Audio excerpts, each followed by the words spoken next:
ഗുരുവായൂർ ഏകാദശി വ്രതം നോറ്റാൽ 7 ജന്മങ്ങളിലെ പാപങ്ങൾ ഒരുമിച്ചു തീരുകയും കോടി പശുക്കളെയും സ്വർണവും ദാനം കൊടുത്ത ഫലവും ലഭിക്കുന്നു. ഹരേ കൃഷ്ണ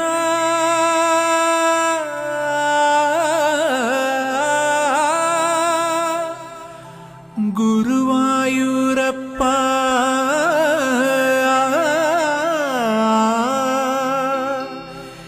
ഈ ദ്വാരകാവാടത്തിൽ ഞാൻ നിൽപ്പൂ.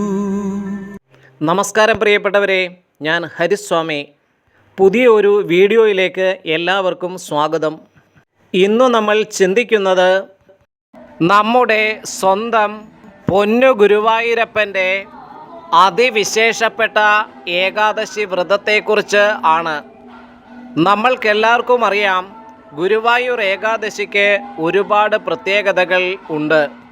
ദേവഗുരുവായ ബൃഹസ്പതിയും വായുദേവനും കൂടി വൃശ്ചിക മാസത്തിലെ വെളുത്തപക്ഷ ഏകാദശി ദിവസമാണ് മമ്മിയൂർ മഹാദേവൻ കൊടുത്ത സ്ഥലത്ത് ഗുരുവായൂരപ്പനെ പ്രതിഷ്ഠിച്ചത്.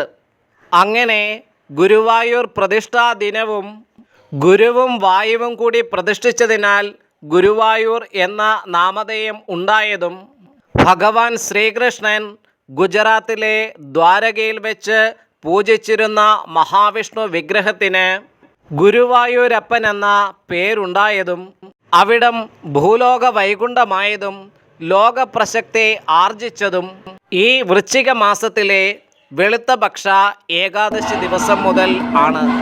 ഗുരുവായൂരപ്പൻ്റെ ഭക്തനായ ഭട്ടതിരിപ്പാട് നാരായണീയം എഴുതി ഭഗവാന് സമർപ്പിച്ചത് ഗുരുവായൂർ ഏകാദശി ദിവസം ആണ്.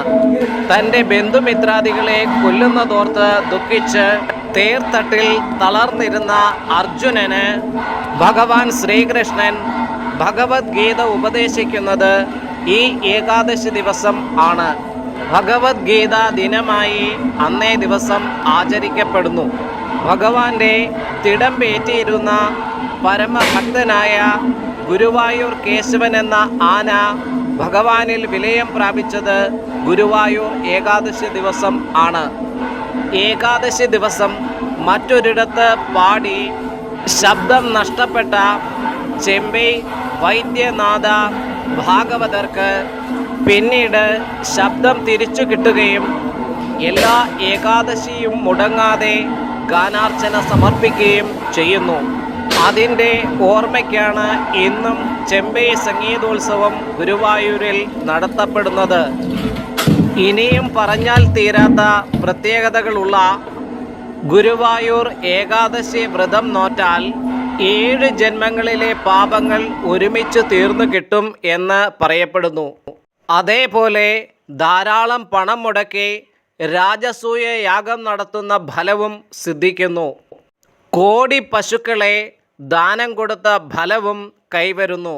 ഒരുപാട് സ്വർണം ദാനം കൊടുത്താൽ കിട്ടുന്ന ഫലവും ഉണ്ടാവുന്നു. അങ്ങനെ അതീവ പ്രാധാന്യമുള്ള ഗുരുവായൂർ ഏകാദശി വ്രതം ഗുരുവായൂരിൽ പോകാത്തവർക്കും വ്രതം ആചരിക്കാം എന്നു തന്നെയാണ് ആദ്യം പറയുന്നത്. വിദേശ രാജ്യങ്ങളിൽ കഴിയുന്നവർക്കും വ്രതം അനുഷ്ഠിക്കാവുന്നത് ആണ്. മറ്റ് വ്രതങ്ങൾ ഒക്കെ പോലെ തന്നെ മത്സ്യമാംസാദികളും മറ്റ് ലഹരി വസ്തുക്കളും വ്രതം തുടങ്ങുന്നതിന് 2 ദിവസം മുമ്പ് തന്നെ ഒഴിവാക്കേണ്ടത് ആണ്. സ്ത്രീ പുരുഷ സംസർഗവും ഒഴിവാക്കണം. മനസ്സും വാക്കും കർമ്മവും സാത്വികമായിരിക്കണം. ഏകാദശിക്ക് തലേ ദിവസം ദശമി മുതൽ തന്നെ വ്രതം ആരംഭിക്കുന്നു. ഏകാദശി ദിവസം ബ്രഹ്മമുഹൂർത്തത്തിൽ എഴുന്നേറ്റ് കുളിച്ച് സന്ധ്യാവന്ദനാദികൾ ചെയ്ത് 5 തിരിയിട്ട് നിലവിളക്ക് കത്തിച്ചു വെച്ച് അത് നെയ്വിളക്കായാൽ നന്ന്, അല്ലെങ്കിൽ ഒരു നെയ്വിളക്ക് കത്തിച്ചു വെക്കുക. ഭഗവാന്റെ ചിത്രത്തിലോ വിഗ്രഹത്തിലോ മാലയോ പുഷ്പങ്ങളോ ഒക്കെ സമർപ്പിച്ച് അർച്ചന നടത്തുക. ഓം നമോ ഭഗവതേ വാസുദേവായ, ഓം നമോ നാരായണായ എന്നീ മന്ത്രങ്ങൾ 108 ഉരുവെങ്കിലും ജപിക്കുന്നത് നന്നായിരിക്കും. രാവിലെ ഭഗവാന് പാൽപ്പായസമോ മധുര പലഹാരങ്ങളോ പഴവർഗ്ഗങ്ങളോ ഒക്കെ നേദ്യമായി സമർപ്പിക്കാവുന്നതാണ്. ഏകാദശി ദിവസം ഗുരുവായൂരിൽ പോകാൻ കഴിയാത്തവർ അന്നേ ദിവസം തൊട്ടടുത്തുള്ള വിഷ്ണു ക്ഷേത്രത്തിലോ വിഷ്ണുവിൻ്റെ അവതാരമൂർത്തികളുള്ള ക്ഷേത്രത്തിലോ ദർശനം നടത്തേണ്ടതാണ്. ഏകാദശി ദിവസം കലിസന്ധരണ മന്ത്രമായ ഹരേ രാമ രാമ രാമ ഹരേ ഹരേ, ഹരേ കൃഷ്ണ കൃഷ്ണ കൃഷ്ണ ഹരേ ഹരേ എന്ന സർവ്വദുഃഖ നിവാരണ മന്ത്രം അഖണ്ഡനാമമായി രാവിലെ മുതൽ വൈകുന്നേരം വരെ ജപിക്കാവുന്നത് ആണ്. ഗീതാ ദിനമായ ഏകാദശിയിൽ ഭഗവത്ഗീത 18 അധ്യായവും പാരായണം ചെയ്യുന്നത് അനുഗ്രഹദായകം ആണ്. മഹാവിഷ്ണു മാലാമന്ത്രമായ വിഷ്ണു സഹസ്രനാമം 2 നേരവും ജപിക്കാൻ ശ്രമിക്കുക. ഏകാദശി ദിവസം കലികാലത്തിലെ ജീവന്മാരുടെ മോക്ഷത്തിനായി ഭഗവാൻ തന്നെ ലീലയാടിത്തന്ന ശ്രീമദ് ഭാഗവതം പാരായണം ചെയ്യുന്നതും അത്യുത്തമം ആണ്. ഭാഗവതത്തിലെ തന്നെ നാരായണ കവചം ജപിക്കുന്നതും വളരെ ശ്രേഷ്ഠമാണ്. പിന്നെ ഭഗവാന്റെ ഭക്തന്മാർ രചിച്ച് അവർ ഭഗവാനെ കീർത്തിച്ച വളരെ ലളിതമായ വേദാന്ത കൃതികളുണ്ട്. അതും ഏകാദശി ദിവസം ജപിക്കുന്നത് ഉത്തമമാണ്. ഭക്തനായ പൂന്താനത്തിൻ്റെ ജ്ഞാനപ്പാനയും എഴുത്തച്ഛൻ്റെ ഹരിനാമ കീർത്തനവും ജയദേവൻ്റെ ഗീതാ ഗോവിന്ദവും അങ്ങനെ നിരവധി അനവധി എണ്ണിയാൽ തീരില്ല ഭഗവാന്റെ കൃതികൾ. വൈകുന്നേരവും ത്രിമധുരമോ പഴവർഗ്ഗങ്ങളോ മറ്റു മധുര പലഹാരങ്ങളോ ഭഗവാന് നേദിക്കാവുന്നതാണ്. വിഷ്ണു ക്ഷേത്രത്തിൽ ദർശനം നടത്തുന്നവർ നെയ്വിളക്ക്, തുളസിമാല, പാൽപ്പായസം എന്നിവ വഴിപാടായി സമർപ്പിക്കാവുന്നതാണ്. ഭഗവാനെ തൃക്കൈ വെണ്ണ ഒക്കെ വിശേഷമാണ്. ഏകാദശി ദിവസം ദാനധർമാദികൾ നടത്തുന്നതും മറ്റുള്ളവർക്ക് അന്നദാനം സമർപ്പിക്കുന്നതും വളരെ ശ്രേഷ്ഠമാണ്. പക്ഷിമൃഗാദികൾക്ക് ജലവും ഭക്ഷണവും കൊടുക്കുന്നതും വളരെ അനുഗ്രഹപ്രദമാണ്. ഏകാദശി ദിവസത്തെ പ്രധാന മുഹൂർത്തമാണ് ഹരിവരാസന സമയം. അത് ഏകാദശിയുടെ ഒടുവിലത്തെ 15 നാഴികയും ദ്വാദശിയുടെ ആദ്യത്തെ 15 നാഴികയും ചേരുന്ന 12 മണിക്കൂർ സമയമാണ്. വൈകുണ്ഠത്തിൽ നിന്ന് മഹാവിഷ്ണു ദേവീ ദേവന്മാർക്കൊപ്പം ഭൂമിയിലേക്ക് എഴുന്നള്ളുന്ന ആ സമയത്ത് ഭഗവത് നാമം ജപിച്ച് ഭഗവാനെ മാത്രം ധ്യാനിച്ച് ഇരിക്കുക. ആ സമയത്ത് ഭക്ഷണം കഴിക്കുവാനോ ഉറങ്ങുവാനോ പാടുള്ളത് അല്ല. ഏകാദശി ദിവസം അരി ആഹാരം കഴിവതും ഒഴിവാക്കുക. പാലും പഴവും തുളസിജലം മാത്രം കുടിച്ചും ഏകാദശി വ്രതം അനുഷ്ഠിക്കുന്നവർ ഉണ്ട്. നിരാഹാര വ്രതം അനുഷ്ഠിക്കുന്നവരും ഉണ്ട്.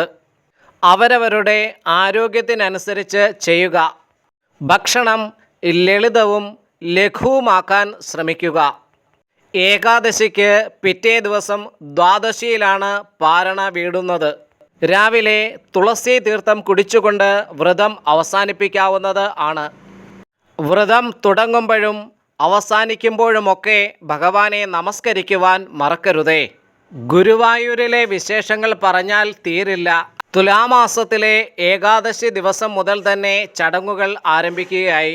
ചുറ്റുവിളക്ക് ദീപാലങ്കാരമാണ് പ്രധാനം. കോടതി വിളക്ക്, പോലീസ് വിളക്ക്, അങ്ങനെ ഓരോ ദിവസവും ഓരോരുത്തരുടെ വകയാണ് വിളക്കുകൾ.